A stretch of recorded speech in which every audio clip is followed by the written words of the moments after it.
Noelle, it must be very difficult for you, especially on Christmas, you and your family. We have video that you shot from this morning. Tell us how your day has started.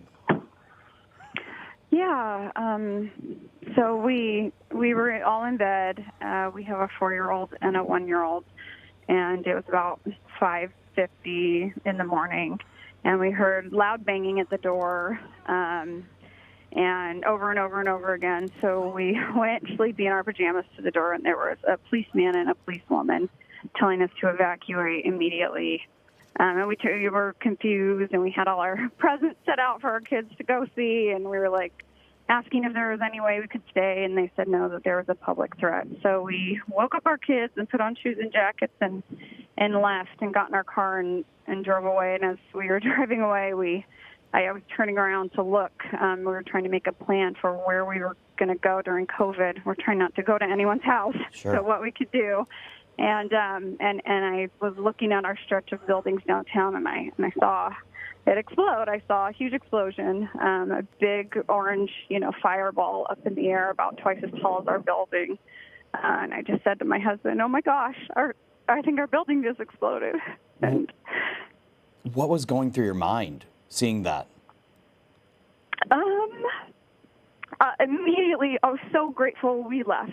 My husband had even said, "Oh, they kind of do these things. Someone might be depressed in the building and making a threat or something, And I said, "Well, I don't want to chance it. I just think we should go." And it was so insane. I mean, McDonald's wasn't even open for breakfast. So it was really like, what's our plan? I don't know. And as I saw it explode. I just thought, I'm so glad we left. So glad we have our kids.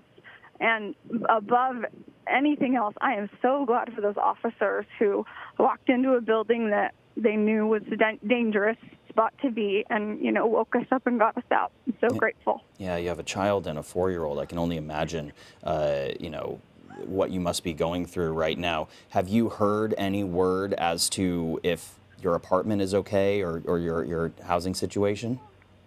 Well, we turned back around when we saw the explosion and went and parked as close as safe and just to try to see our building. And the back side of the opposite side of the building, that back is where our windows are. And our windows were blown out right at the Christmas tree. So we could see our tree was in there, and it looked like a lot of water was pouring out of the building.